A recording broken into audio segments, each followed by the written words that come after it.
Patri 40, como siempre, con nosotros, aportando su mirada lúcida, entretenida sobre literatura y sobre cuestiones de la vida. Por supuesto, ¿cómo andas, Patri? Pero muy bien. ¿Todo bien? Maravilloso. Bueno, me alegro. Feliz lunes. Feliz lunes, cambio de solsticio. Sí, ya estamos en este Y me otoño. parece maravilloso. Yo quiero destacar la libertad hoy. Quiero destacar la libertad por sobre todas las cosas, la capacidad que tienen todos los individuos de poder decidir cuando no están bajo la coacción de un sistema que los oprime, de poder decidir y razonar.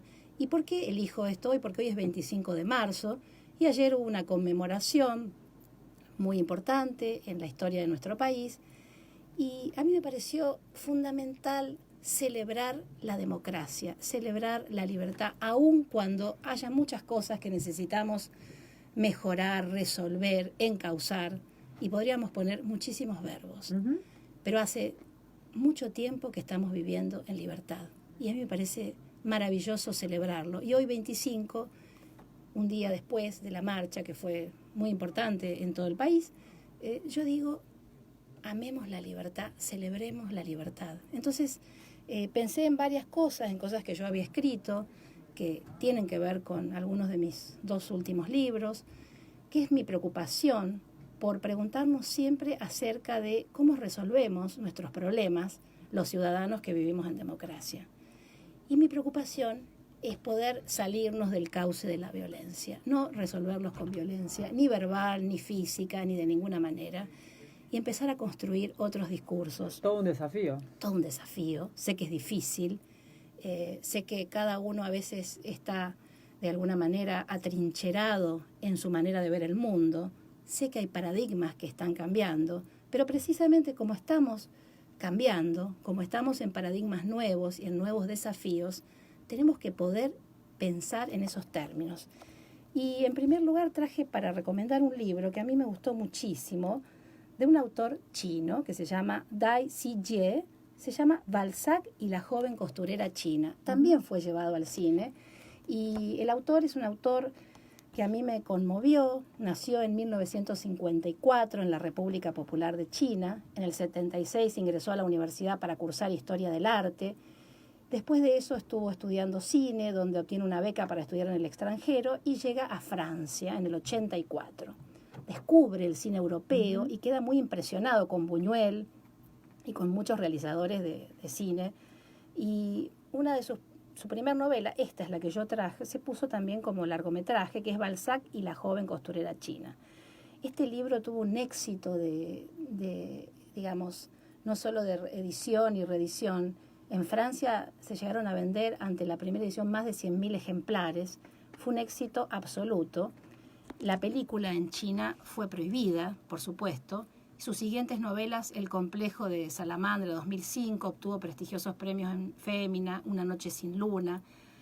Bueno, el autor, cineasta chino, actualmente vive en París y escribe en francés. Pero la historia es que él encontró, a partir de una privación de la libertad, una manera de existir y una manera de comunicar con el arte.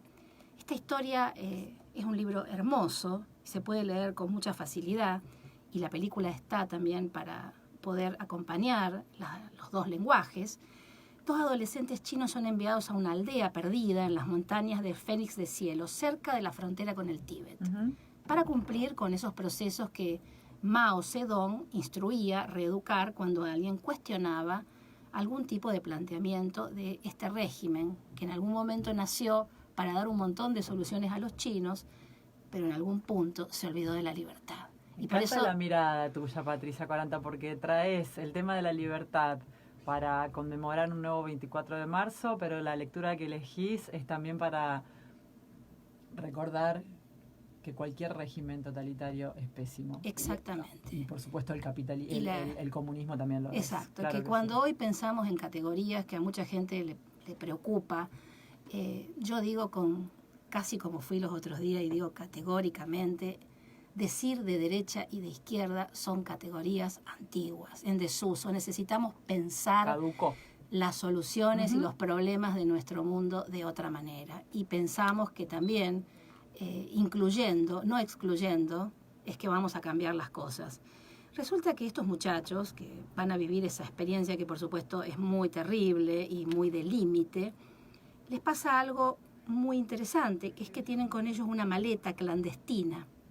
Y esa maleta clandestina tiene obras emblemáticas de la literatura occidental. Entonces ahí, gracias a la lectura de Balzac, de Alejandro Dumas, de Stendhal, de Roland, los jóvenes descubrirán un mundo repleto de poesía, sentimientos, pasiones desconocidas. Aprenderán lo que yo digo siempre, que un libro puede ser un instrumento valiosísimo a la hora de conquistar la historia de alguien, por ejemplo, el amor, la libertad, sobrevivir.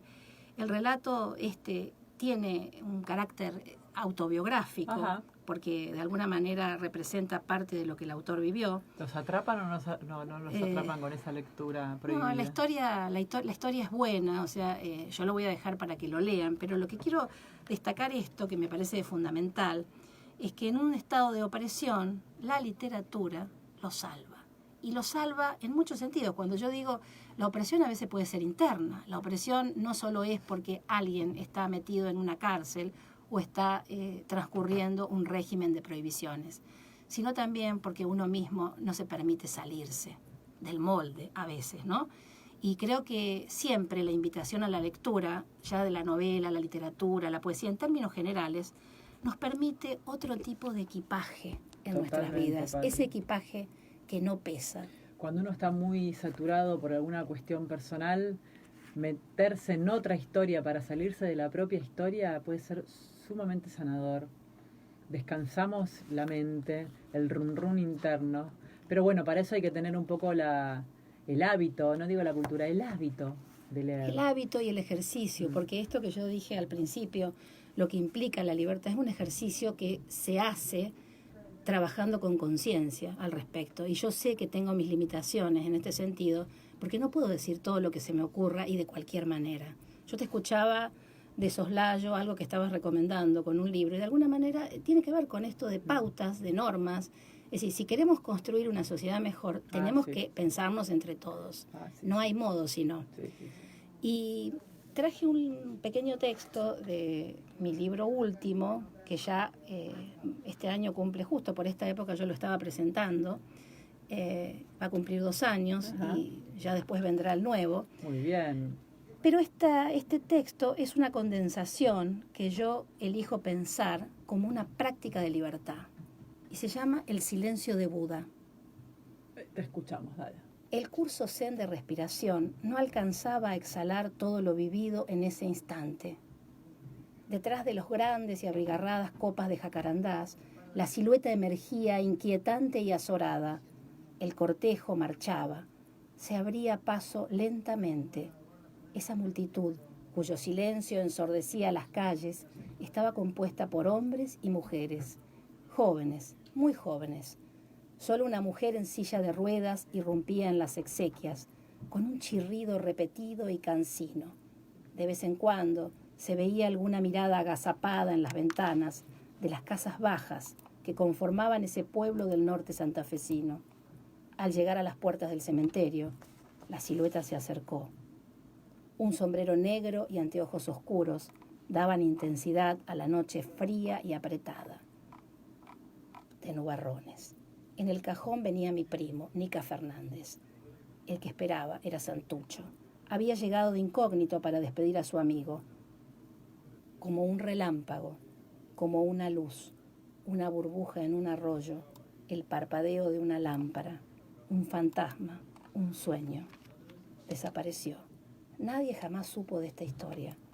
La multitud respiró y solo fue el aire, el viento de la noche, espesura de muerte.